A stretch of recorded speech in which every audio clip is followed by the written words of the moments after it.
Les deux tours qu'on peut apercevoir sur la rue Sherbrooke dans l'ouest du centre-ville de Montréal sont les derniers vestiges d'un phare qui a été construit dans les années 1680.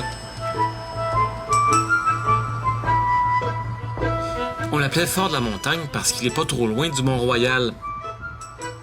Il a été aménagé par les Sulpiciens dans le but de protéger une mission. Mission qui avait pour but d'évangéliser les Autochtones des environs.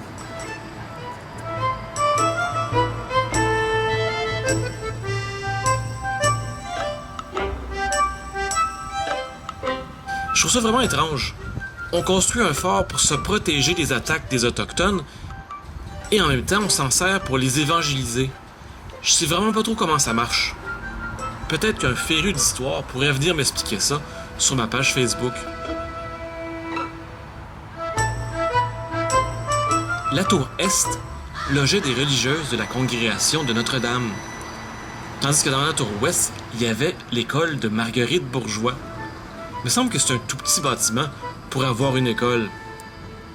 Probablement que Marguerite Bourgeois donnait ses cours à l'extérieur et que l'école était fermée pendant l'hiver.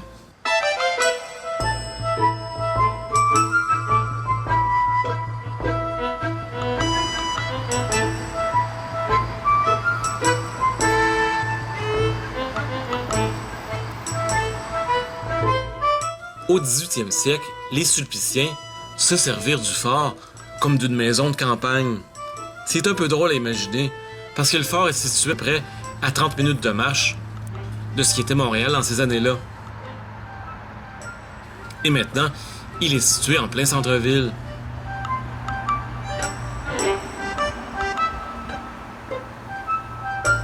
En 1854, le fort fut presque entièrement détruit et il fut remplacé par le Grand Séminaire.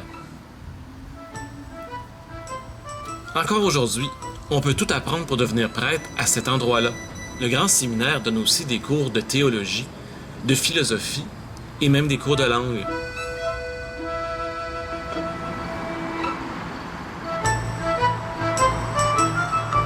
Les tours du Fort de la Montagne font partie des plus vieux bâtiments encore debout à Montréal et elles rendent la ville encore plus intéressante pour le tourisme historique.